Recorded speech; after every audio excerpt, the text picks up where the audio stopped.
ಈ ಕೊನೆಯ ಪಾಠದಲ್ಲಿ ದೇವರ ಚಿತ್ತ, ಪೌಲನ ಸೇವೆಯ ಕಾರ್ಯಕ್ರಮಗಳಲ್ಲಿ ಕಂಡುಬರುವಂಥ ಎಲ್ಲ ಅಮೂಲ್ಯವಾಗಿರ್ತಕ್ಕಂಥ ಪಾಠವನ್ನು ನಾವು ಇದರಲ್ಲಿ ನೋಡ್ಲಿಕ್ಕೆ ಹೋಗ್ತಾ ಇದ್ದೀವಿ.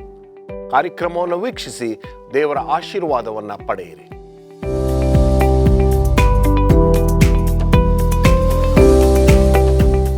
ತ್ರೈಮಾಸಿಕದ ಕೊನೆಯ ಪಾಠಕ್ಕೆ ನಿಮ್ಮೆಲ್ಲರಿಗೂ ಸುಸ್ವಾಗತ. ದೇವರು 12 ವಾರಗಳು ಅದ್ಭುತವಾಗಿರ್ತಕ್ಕಂಥ ಪಾಠಗಳನ್ನು ನಮಗೆ ತಿಳಿಸ್ಕೊಟ್ಟಿದ್ದಾನೆ.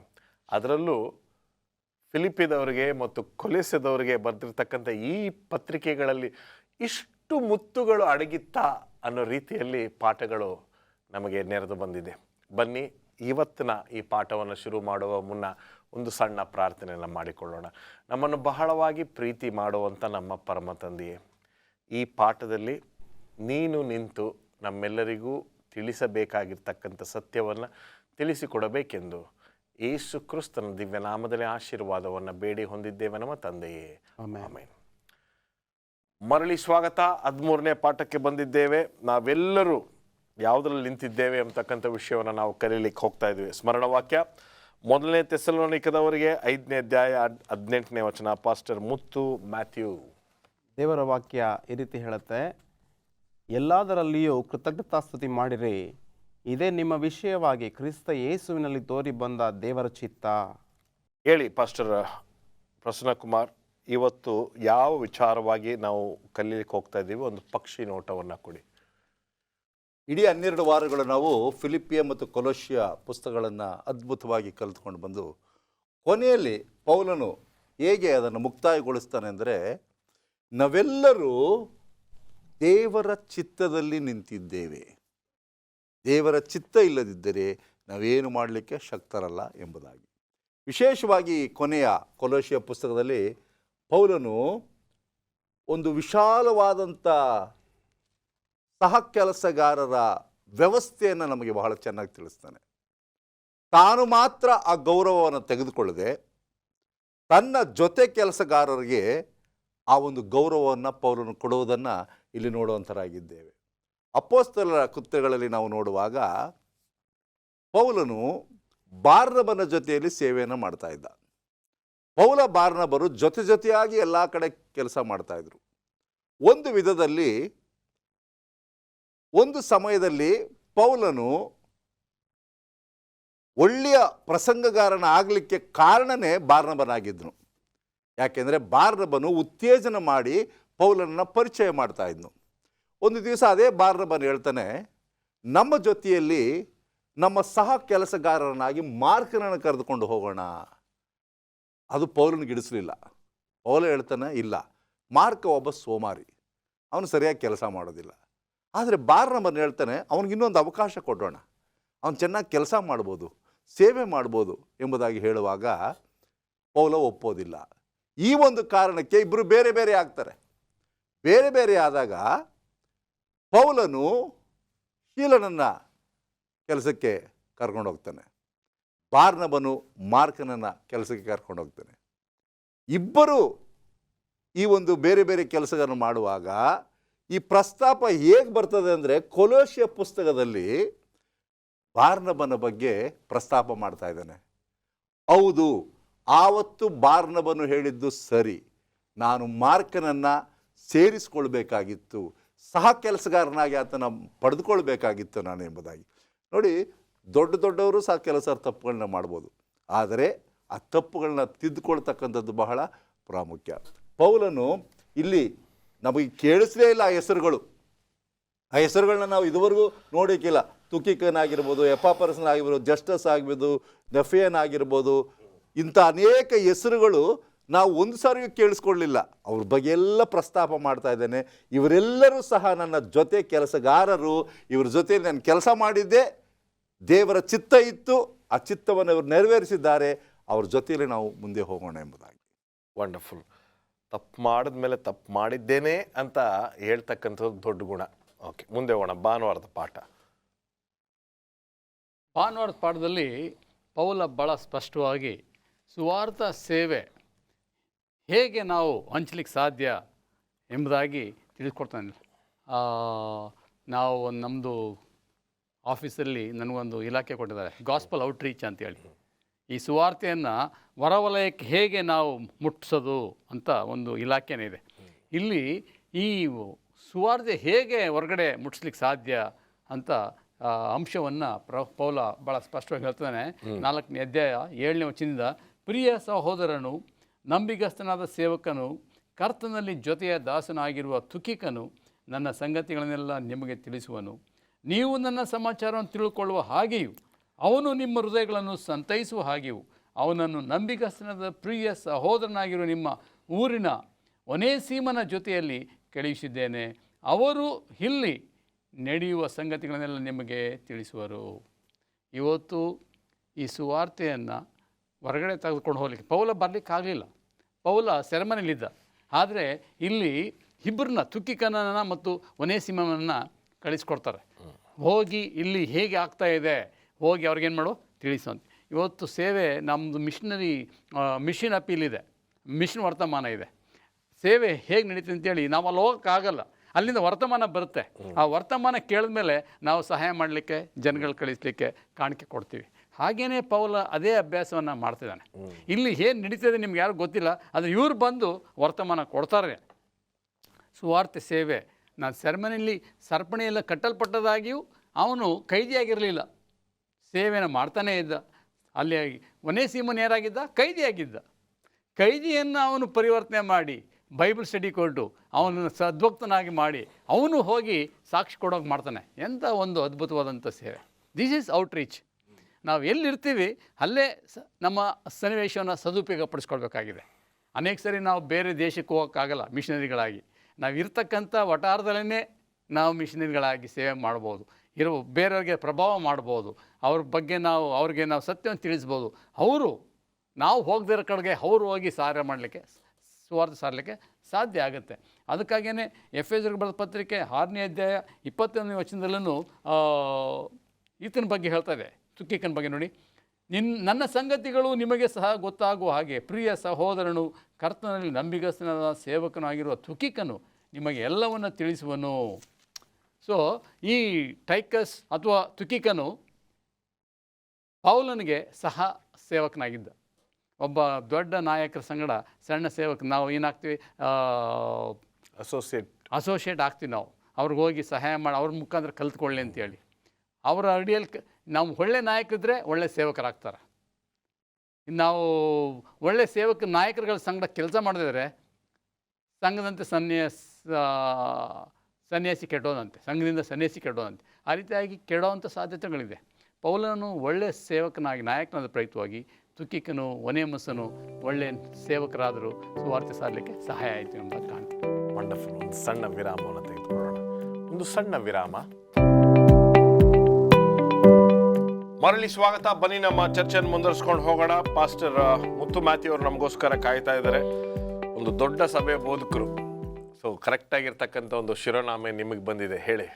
ಇಲ್ಲಿ ಪೌಲನು ಒಂದು ಸಭೆಯನ್ನು ಯಾವ ರೀತಿ ನಡೆಸಿಕೊಳ್ಳುವುದು ಎಂಬ ವಿಚಾರವಾಗಿ ಆತನು ಮಾತನಾಡ್ತಿದ್ದಾನೆ. ಕೊಲೊಸ್ಸೆಯವರಿಗೆ 4ನೇ ಅಧ್ಯಾಯ 10-11 ವಾಕ್ಯಗಳಲ್ಲಿ ನಾವು ನೋಡೋದಾದರೆ ನೋಡಿ, ಸಭೆಯಲ್ಲಿ ಒಂದು ಜವಾಬ್ದಾರಿ, ಇಲ್ಲವೇ ಸಭಾ ಬೋಧಕರ ಒಂದು ಜವಾಬ್ದಾರಿ ಅಲ್ಲಿಗೆ ನಿಂತು ಹೋಗುವುದಿಲ್ಲ. ಬದಲಾಗಿ ಮುಂದಿನ ತಲೆಮಾರುಗಳಿಗೆ ಅದು ಪ್ರಸಾರವಾಗುತ್ತಿರೋದನ್ನು ನಾವು ಗಮನಿಸಬೇಕಾಗಿರುತ್ತೆ. ನೋಡಿ, 4ನೇ ಅಧ್ಯಾಯ 10-11 ವಾಕ್ಯಗಳನ್ನು ಓದ್ತಿದ್ದೇನೆ. ನನ್ನ ಜೊತೆ ಸೆರೆಯವನಾದ ಅರಿಸ್ತಾರ್ಕನು, ಬಾರ್ನಬನಿಗೆ ದಾಯದನಾಗಿರುವ ಮಾರ್ಕನು ನಿಮಗೆ ವಂದನೆ ಹೇಳುತ್ತಾರೆ.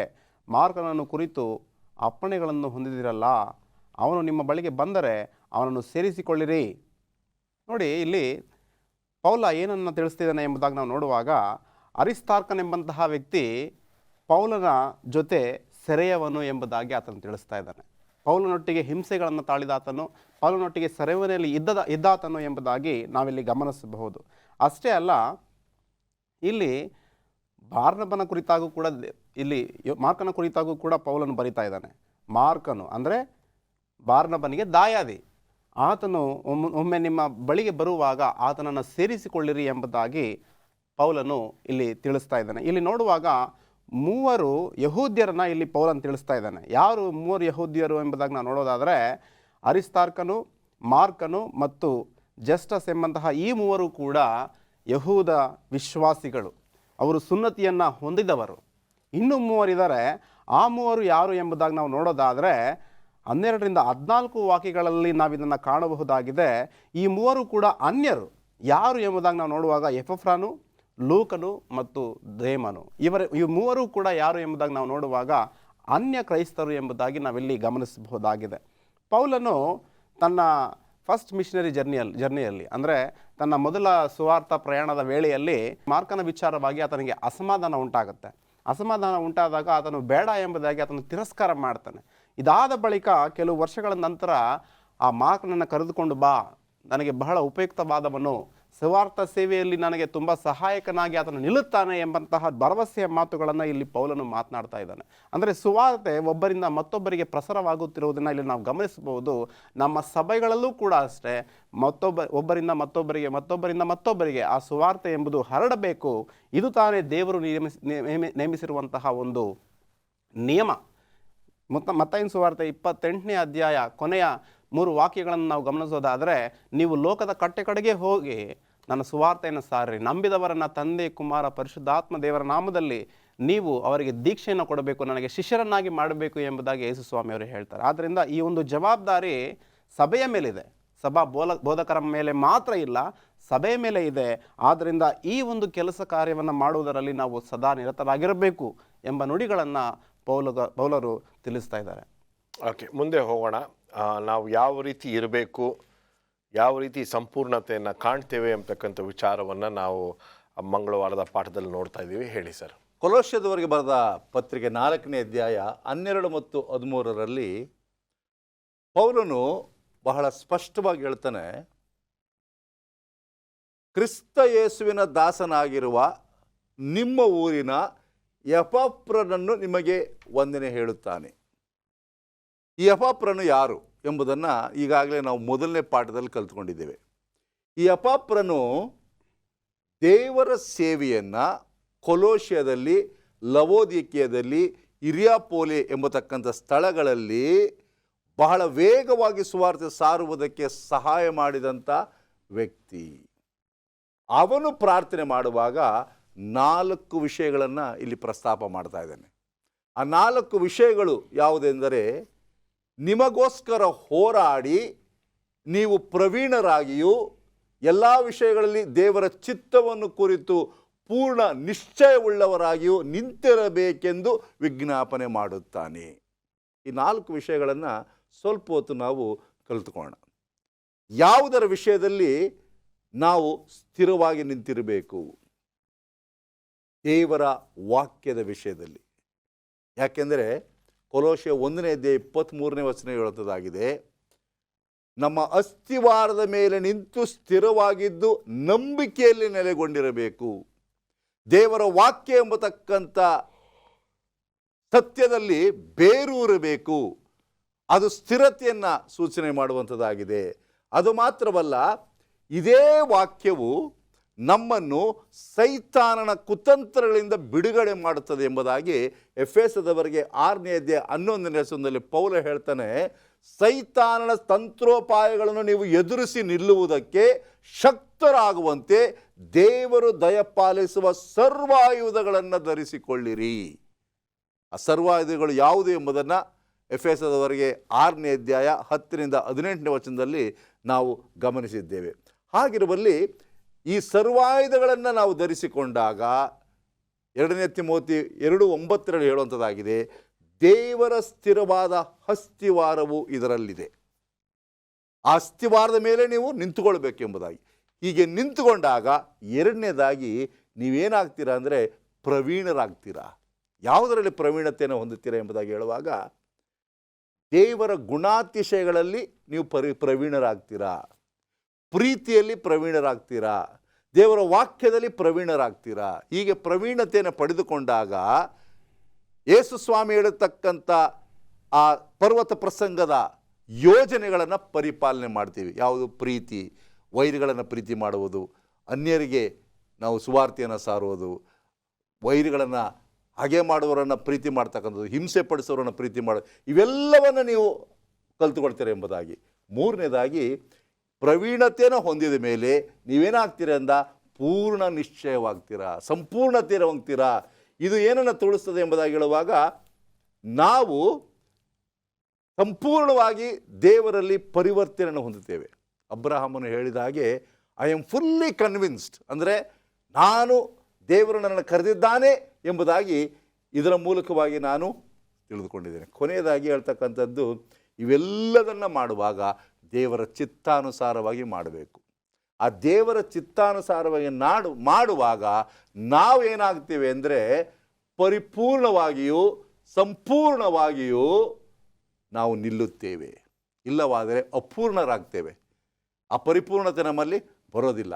ಸೊ ಸ್ಥಿರವಾಗಿ ನಿಲ್ಲಬೇಕಾದ್ರೆ ನೀವು ಈ 4 ವಿಷಯಗಳನ್ನು ತೆಗೆದುಕೊಂಡು ದೇವರ ಚಿತ್ತವನ್ನು ನೆರವೇರಿಸಬೇಕೆಂಬುದಾಗಿ ಪೌಲನ ಉದ್ದೇಶವಾಗಿದೆ. ವಂಡರ್ಫುಲ್. ಒಂದು ಸಣ್ಣ ವಿರಾಮವನ್ನು ತೆಗೆದುಕೊಳ್ಳೋಣ. ಒಂದು ಸಣ್ಣ ವಿರಾಮ.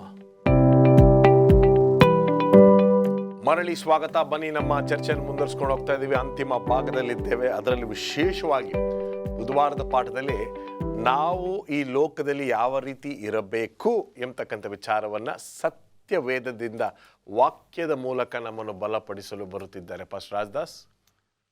ಪೌಲ ಭಾಳ ಸ್ಪಷ್ಟವಾಗಿ ನಮಗೆ ಒಂದು ಅಂಶವನ್ನು ಪ್ರಸ್ತಾಪ ಮಾಡ್ತಾನೆ. ಅದಂದರೆ ಲೋಕದಲ್ಲಿ ಹಿರಿ ಆದರೆ ಲೋಕದವ್ರಂತ ಇರಬೇಡಿ ಎಂಬುದಾಗಿ. ಪೌಲನ ಜೊತೆ ಇದ್ದಂಥ ಇಬ್ಬರು ವ್ಯಕ್ತಿಗಳನ್ನು ಪೌಲ ಭಾಳ ವಿಸ್ತಾರವಾಗಿ ಪ್ರಸ್ತಾಪಿಸ್ತಿದ್ದಾನೆ. ನಮ್ಮ ಪ್ರಿಯ ವೈದ್ಯನಾಗಿರುವ ಲೂಕನು ಮತ್ತು ದೇಮನು ನಿಮಗೆ ವಂದನೆ ಹೇಳುತ್ತಾರೆ, ಮತ್ತು ಲವೋದಿಕೆಯಲ್ಲಿರುವ ಸಹೋದರರಿಗೂ ನೂಂಫಳಿಗೂ ಆಕೆಯ ಮನೆಯಲ್ಲಿ ಕೂಡುವ ಸಭೆಯವರಿಗೂ ವಂದನೆ ಹೇಳಿರಿ ಎಂಬುದಾಗಿ. ಸೊ 3 ಅಂಶಗಳನ್ನು ನಾವು ಪ್ರಸ್ತಾವ ಮಾಡ್ತೇವೆ. ಮೊದಲನೇದಾಗಿ ಲೂಕನು ಲೋಕವನ್ನು ತ್ಯಜಿಸಿ ಕ್ರಿಸ್ತನನ್ನು ಹಿಂಬಾಲಿಸ್ದ. ಆ ಪ್ರಯುಕ್ತವಾಗಿ ಆತನ ಹೆಸರಲ್ಲೇ ಒಂದು ಪುಸ್ತಕ ಇದೆ, ಸುವಾರ್ತೆ, ಲೂಕನ ಸುವಾರ್ತೆ ಇದೆ. ದೇಮ ಆತನೂ ಸಹ ದೇವರ ಸೇವೆಗಾಗಿ ಬಂದ, ಆದರೆ ಕೊನೆಯಲ್ಲಿ ಯೂದನಾಗಿ ಏನು ಮಾಡ್ದ, ಹಿಂದಕ್ಕೆ ಹೋಗ್ಬಿಟ್ನಂತೆ, ಲೋಕವನ್ನು ಪ್ರೀತಿ ಮಾಡ್ದ. ಅದರಿಂದ ಇವತ್ತು 2 ಗುಂಪಿನ ಜನಾಂಗ ಇರ್ತಾರೆ ಎಂಬ ಅಂಶವನ್ನು ಪ್ರಸ್ತಾಪವನ್ನು ಮಾಡ್ತೇವೆ. ಭಾಳ ಸ್ಪಷ್ಟವಾಗಿ 2 ತಿಮೋತಿ 4ನೇ ಅಧ್ಯಾಯ 10ನೇ ವಚನದಲ್ಲಿ ಭಾಳ ಸ್ಪಷ್ಟವಾಗಿ, ದೇಮನು ಇಹಲೋಕವನ್ನು ಪ್ರೀತಿಸಿ ನನ್ನನ್ನು ಬಿಟ್ಟು ಥೆಸಲೋನಿಕೆಗೆ ಹೋದನು,